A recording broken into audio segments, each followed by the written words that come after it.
Olá! Agora que já vimos o que é um Arduino e os conhecimentos básicos necessários para sua programação, podemos voltar para a nossa prática. Para começar, devemos ter instalado em nosso computador a IDE própria do Arduino que podemos baixar facilmente da internet. Para quem não sabe, IDE significa Integrated Development Environment, ou Ambiente de Desenvolvimento Integrado em português. É um software que nos permite, no mesmo lugar, escrever, compilar e rodar os nossos códigos. Depois de instalar, quando vocês forem abrir o software, irão se deparar com essa janela aqui.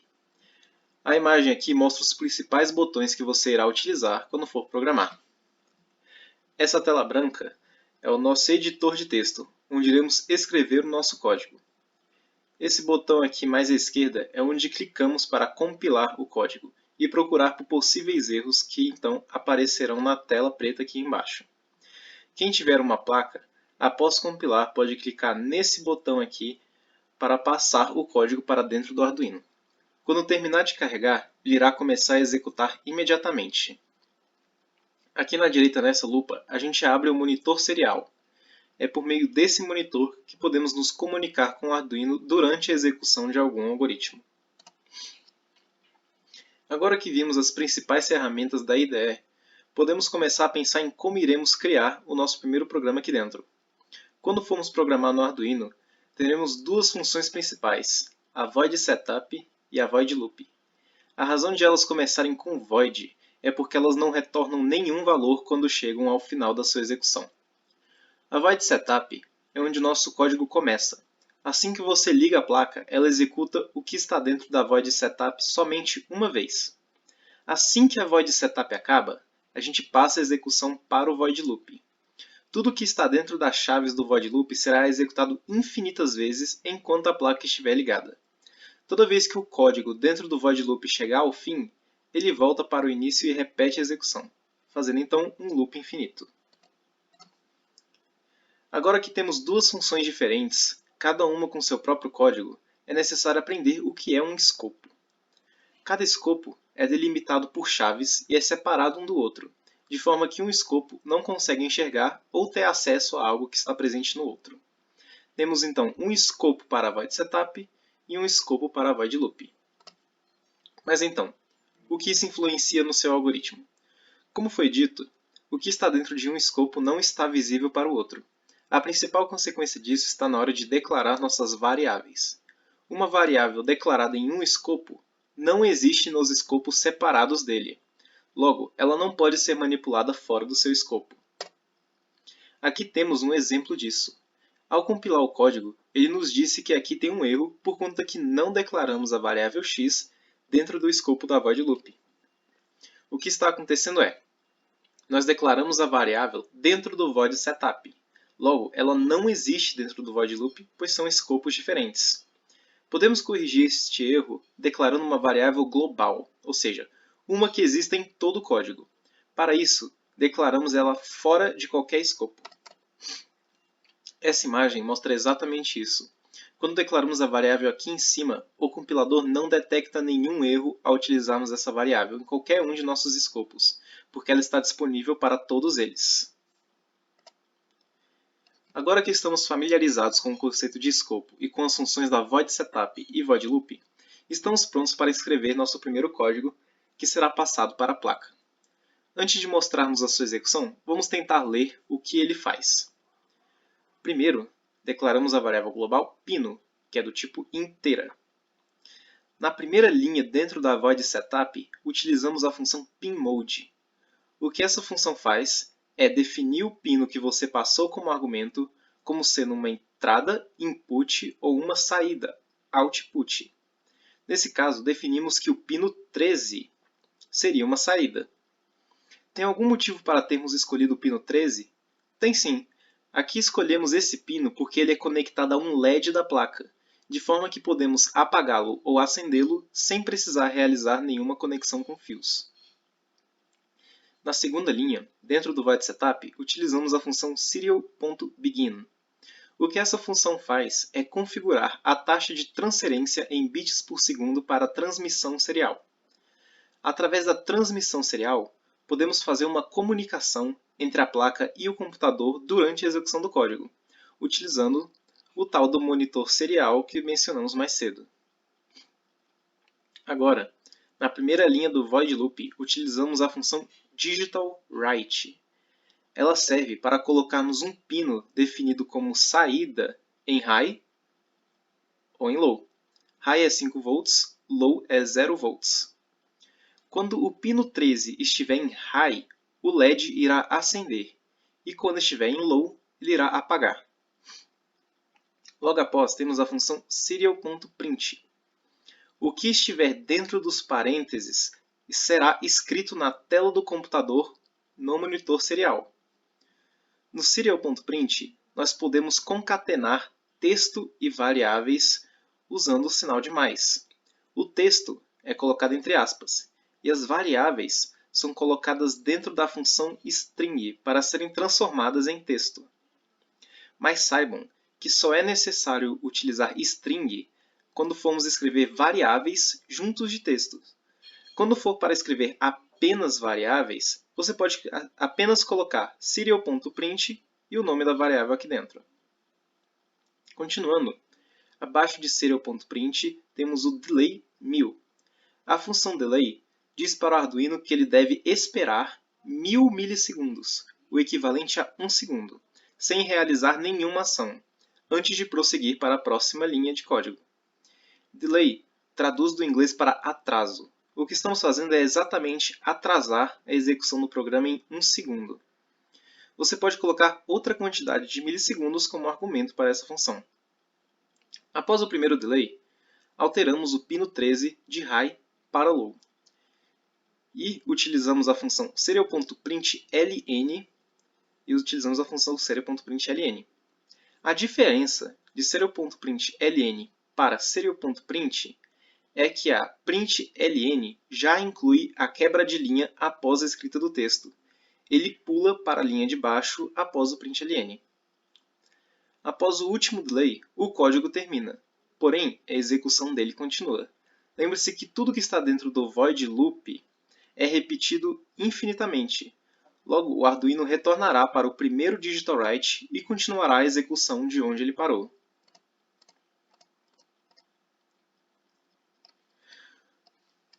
O que o nosso código faz então é: define o pino 13 como sendo de saída, inicia a transmissão serial com o computador, acende e apaga o LED repetidamente a cada 1 segundo.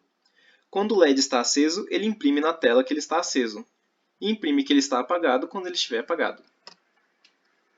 Aqui temos um vídeo mostrando exatamente o que acontece quando passamos o código para a placa. Aqui podemos ver o LED acendendo e apagando a cada 1 segundo. E aqui atrás temos o monitor serial com as mensagens impressas. Notem que só ocorre quebra de linha depois que dizemos que o pino está apagado, por conta do serial.println. Caso você ainda não possua uma placa Arduino em casa e queira testar seus primeiros códigos para praticar, recomendamos que utilize o Tinkercad. No Tinkercad nós temos modelos virtuais de Arduino e protoboard que você pode usar para simular uma aplicação real. Ele permite que você faça códigos lá mesmo e os rode no Arduino virtual. Aqui temos um vídeo mostrando uma simulação no Tinkercad que eu fiz do código que usamos no vídeo anterior.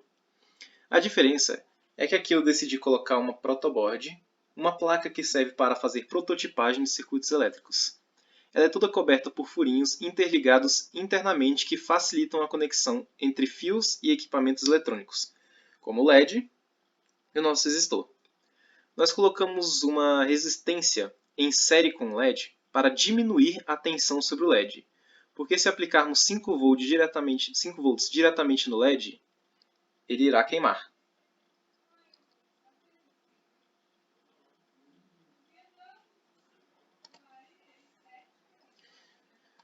Vamos falar um pouco aqui da protoboard, porque ela é muito usada por quem mexe com Arduino. Graças a ela, podemos montar vários circuitos elétricos com bastante facilidade. Aqueles que possuem habilidades com solda e já testaram um circuito com protoboard, podem vir a comprar uma placa de solda para melhorar as conexões ou deixar o circuito mais compacto. Uma protoboard comum é dividida em duas faixas de barramento e duas faixas de terminais. As faixas de barramento costumam ser usadas para a alimentação e o aterramento. Na linha vermelha que contém o mais, nós costumamos ligar ao pino de 5 volts do Arduino. É essa linha que irá fornecer energia ao circuito. Na linha azul que contém o menos, nós ligamos ao pino GND, Ground. Ele é o terminal negativo, onde fechamos o nosso circuito. Nas faixas de terminais, nós colocamos os componentes eletrônicos que farão parte do circuito. Ao lado, temos um exemplo de como os furos da protoboard estão conectados internamente. Nas faixas de barramento, eles estão ligados horizontalmente, enquanto na de terminais estão ligados verticalmente. Dois componentes colocados na mesma linha estão conectados ao mesmo nó do circuito. Aqui temos um exemplo de como podemos colocar dispositivos em série e em paralelo utilizando a protoboard. Seguindo em frente, iremos abordar agora a pinagem do Arduino.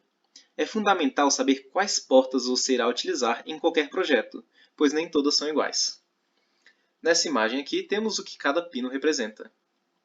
Esses pinos vermelhos são de alimentação. Os pinos de 5 volts e de 3.3 volts fornecem essas tensões. Já o pino Vin serve para alimentar o próprio Arduino. Você pode ligar o Arduino por meio de conexão USB com o computador ou com uma bateria ligada ao conector preto de alimentação externa ou com alguma outra fonte ligada ao Vin e ao GND. O Arduino pode ser alimentado com tensões entre 6 e 20 volts, mas tente não passar de 12 volts nem ficar abaixo de 7 volts. Os pinos pretos são os grounds do Arduino. Eles correspondem a 0 volts. São neles que conectamos os terminais negativos do circuito. Os amarelos são as portas analógicas. Elas servem para ler qualquer entrada entre 0 e 5 volts. Os verdes são as portas digitais. Podem servir tanto para a entrada quanto para a saída, mas eles só trabalham com 5 ou 0 volts, ou seja, ligado ou desligado. Eles não fornecem nem leem valores intermediários. Para quem não sabe a diferença entre digital e analógico, temos uma imagem que mostra a diferença entre os dois sinais. Enquanto o sinal digital alterna entre somente dois valores, o analógico é capaz de possuir qualquer valor. Voltando a falar das portas digitais, vocês podem ver aqui que 6 delas possuem um TIL e são chamadas de Digital PWM. Uma saída PWM funciona na prática como uma saída analógica, enquanto as demais portas digitais só podem ter 0 ou 5 volts de saída. As portas PWM podem fornecer outros valores intermediários. Elas fazem isso por meio de trens de pulso, como os mostrados aqui na imagem. A diferença de tempo entre o sinal ligado e desligado irá gerar um valor médio de tensão. Um trem de pulsos com 50% de duty cycle, por exemplo, irá fornecer 2.5 volts na saída. Para finalizar o básico do Arduino, vamos mencionar aqui outras funções importantes que não apareceram lá no nosso primeiro código. A primeira delas é o Digital Read. Você escolhe uma porta do Arduino definida como input, uma que você definiu como entrada usando aquela função pinMode, e lê qual é a tensão naquela porta. Você receberá 0 se a entrada estiver em 0 volts e 1 se a entrada estiver em 5 volts. Vou lembrar aqui que a função pinMode só é usada nos pinos digitais. Isso porque os pinos analógicos já são definidos como entrada. Depois, temos o Analog Read.